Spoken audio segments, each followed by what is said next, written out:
This is lesson 1-3A. We're going to solve a quadratic equation where the lead coefficient is 1 by factoring. Here's our example.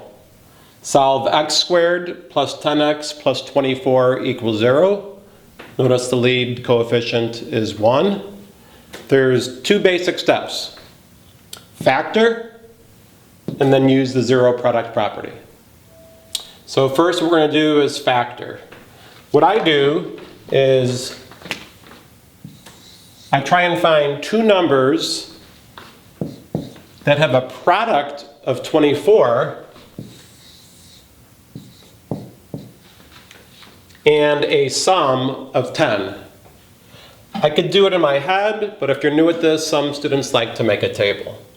I know it's going to have to be positive and positive, because a positive times a positive is a positive, and a positive added to a positive is a positive. A negative times a negative would work here, but it wouldn't give me a positive sum. So that's one thing I look for is the signs. So all of my factor pairs, 1 times 24 is 24. 2 times 12 is 24. 3 times 8 is 24. And 4 times 6 is 24. And then I look at these pairs and I try to see if any have a sum of 10. Oh, 4 and 6 do. Now, not every quadratic equation is factorable.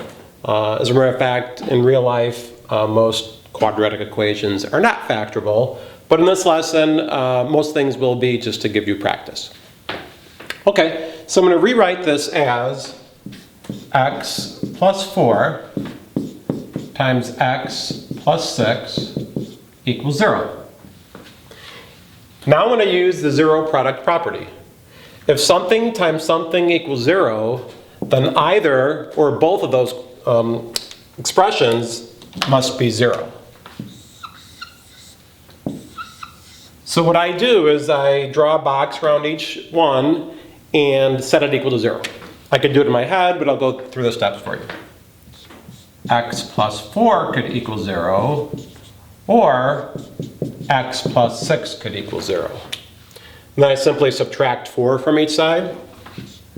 X equals negative 4. Subtract 6 from each side. X equals negative 6.